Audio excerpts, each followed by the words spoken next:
Lá, hoje a gente vai fazer uma análise focada num escritor brasileiro, o Telbin Alves.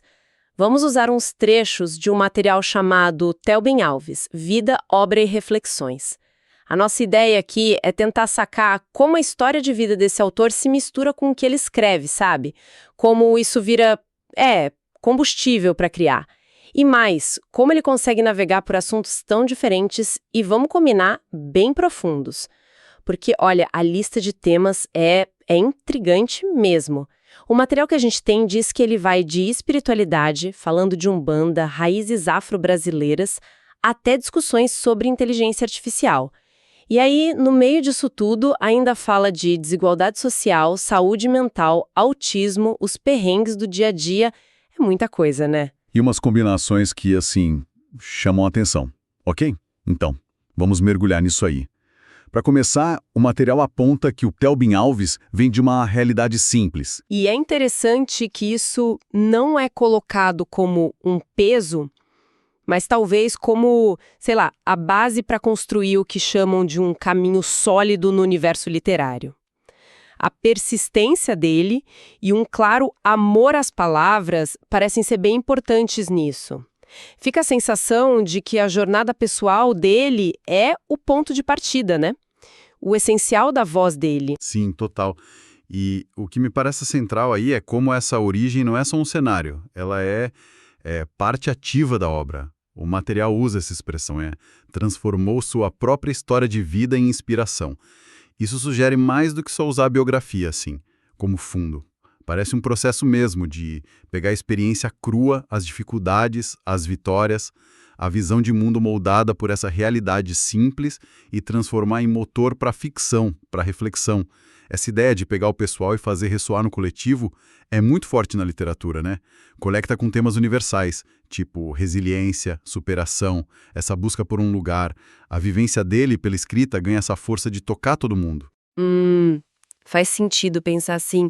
E essa transformação da experiência parece que se revela justamente nessa variedade de temas que ele puxa, né? O material dá exemplos concretos, livros que falam de Umbanda, que é uma religião afro-brasileira super presente aqui, né? Isso já mostra uma conexão com raízes bem específicas.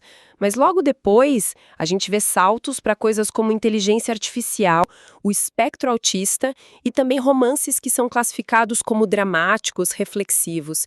E aí, atravessando tudo isso, temas que sempre voltam: desigualdade social, saúde mental, a luta diária das pessoas comuns.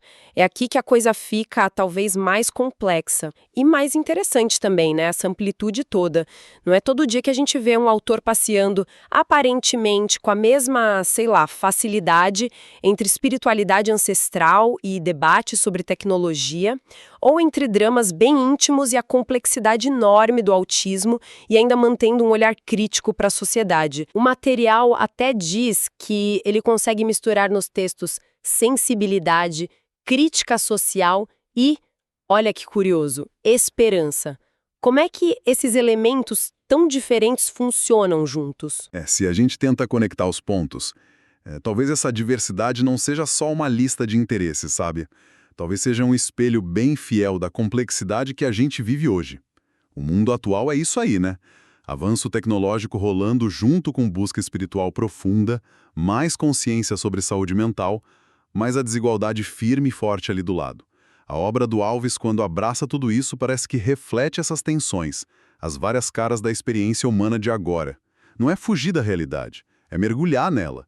E dá pra gente pensar um pouco, com base no que temos, como esses temas conversam na obra dele, mesmo sem ter os detalhes todos nos trechos, né? Por exemplo, falar de espiritualidade como a Umbanda que foi mencionada, pode trazer não só um olhar cultural, mas talvez visões de acolhimento, de resiliência, que se ligam com as discussões de saúde mental. Da mesma forma, pensar sobre inteligência artificial, bom, isso bate direto em questão de futuro do trabalho e de como a gente interage, né? E isso se conecta, claro, com preocupação sobre desigualdade. A fonte diz que ele tem profundidade e sensibilidade. Isso sugere que ele não trata os temas isoladamente, superficialmente. Ele busca justamente as conexões, onde essas realidades se encontram, se afetam. Essa coisa de juntar espiritualidade e IA, por exemplo, Pode ser um jeito de explorar como tradição e modernidade convivem, ou batem de frente, ou se adaptam na sociedade hoje. E o jeito como ele comunica isso tudo, o material descreve o estilo de escrita como visceral, humano e direto. São palavras fortes, né? Visceral só como algo que vem de dentro, autêntico, talvez sem muito filtro. Humano reforça a empatia, o foco nas pessoas.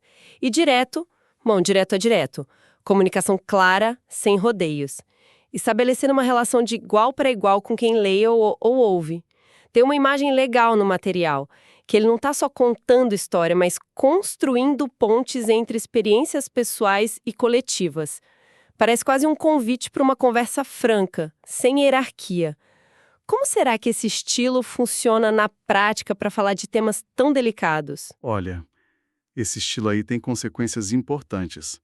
Essa abordagem direta e empática que mencionam parece ser chave para um dos objetivos da escrita dele: fazer pensar. Quando a comunicação parece vir de igual para igual, a gente talvez baixe a guarda, né? E aí o convite para pensar junto fica mais fácil de aceitar. A pessoa que lê não se sente recebendo lição, nem sendo julgada. Vira parte de um diálogo. E essa combinação de crítica social e esperança que o material indica é bem interessante. Mostra que, apesar dele expor os problemas, as injustiças, a dor da desigualdade ou da saúde mental, essa é a crítica, ele não deixa quem lê só nesse lugar ruim. A presença da esperança sugere que também tem um olhar para a resistência, para as possibilidades de mudança, ou de achar um sentido, mesmo quando o cenário é difícil. E sobre essa coisa de construir pontes, um estilo visceral e humano pode ser muito bom para isso. Em vez de tratar saúde mental ou desigualdade de forma abstrata, um estilo visceral talvez traga a sensação física, emocional daquilo para perto de quem lê. O humano garante que seja com empatia. O direto faz a mensagem chegar sem se perder. Aí a ponte não é só na cabeça, é no sentimento também. Isso até levanta uma questão importante, né? Sobre o papel da literatura da comunicação hoje em dia. Como usar a palavra para gerar não só entendimento, mas conexão emocional, empatia de verdade. A descrição do trabalho do Alves sugere que ele tenta fazer justamente isso, usar uma linguagem acessível, humana, para tornar temas complexos, às vezes dolorosos, algo com que a gente possa se relacionar e pensar junto. E essa ideia de construir pontes, de dialogar, não fica só nos livros, pelo visto. O material também fala da presença do Telvin Alves em podcasts. Nesses espaços, ele parece que continua essa conversa, né? Compartilhando bastidores da escrita, mas também se arriscando a pensar alto sobre fé, tecnologia, comportamento e o futuro. O objetivo, segundo o que a gente leu, é dialogar com o público, provocar questionamentos e semear novas ideias. E as palavras que voltam para descrever isso são autenticidade e empatia, as mesmas que usaram para a escrita dele. Parece uma extensão bem natural do trabalho, usando outra mídia para buscar a mesma conexão. Exato, faz todo o sentido como uma extensão. O formato de podcast permite talvez uma interação ainda mais direta, um tom de conversa que casa direitinho com esse estilo de escrito como direto e de igual para igual. É um jeito de manter o papo rolando, de continuar tecendo essas pontes com o público, né? Abordando os mesmos temas complexos com a mesma busca por autenticidade, por empatia. Se a gente fosse resumir o retrato do Telvin Alves que sai desse material, o que a gente tem? Um escritor cuja própria jornada de vida é a faísca para criar, que usa um estilo de escrito como intenso, próximo, claro, visceral, humano, direto, para explorar uma variedade grande e super atual de temas, desde espiritualidade afro-brasileira até inteligência artificial, da desigualdade social, as complexidades da saúde mental e do autismo.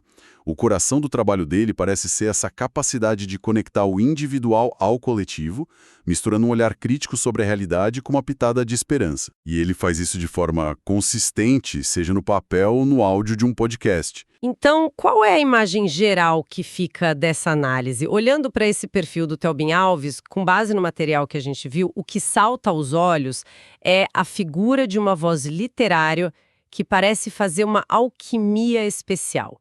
Ele transforma a experiência vivida, incluindo as dificuldades da origem, a força da persistência, em reflexões que são, ao mesmo tempo, acessíveis e muito relevantes para o nosso tempo. A força dele parece estar nessa combinação, a autenticidade que vem da vida real, junto com uma linguagem que busca conectar direto, sem barreiras, que consegue aproximar quem lê de assuntos que poderiam parecer distantes ou muito áridos ou complexos demais. A variedade de temas, olhando assim, não parece mais aleatória, mas um reflexo da própria vida cheia de facetas que ele se propõe a investigar e compartilhar, com sensibilidade e franqueza. Exatamente. E para fechar com algo para a gente ficar pensando depois da nossa conversa, inspirado justamente nisso tudo, o material destaca muito essa construção de pontes entre experiências pessoais e coletivas e a abordagem de temas profundos e muitas vezes sensíveis. Isso convida a gente a refletir sobre a corda bamba onde caminha um escritor com essa proposta, né? Pensando nessa ponte e no uso de um estilo visceral para falar de temas como saúde mental, desigualdade, vivências espirituais específicas, como o material nos faz pensar sobre aquele equilíbrio delicado entre a vulnerabilidade que é preciso ter para essa abordagem e a responsabilidade ética, estética que está envolvida. Ou seja, como é que se representa a dor, a dificuldade, a complexidade dessas experiências humanas de um jeito autêntico, que impacte, que construa a tal ponte, mas sem cair na exploração ou na simplificação exagerada. E ainda assim, como sugere a fonte, manter um fiozinho de esperança. É uma tensão que está ali no fazer artístico que busca esse diálogo tão franco com a realidade vivida. Uma boa questão para a gente levar, né?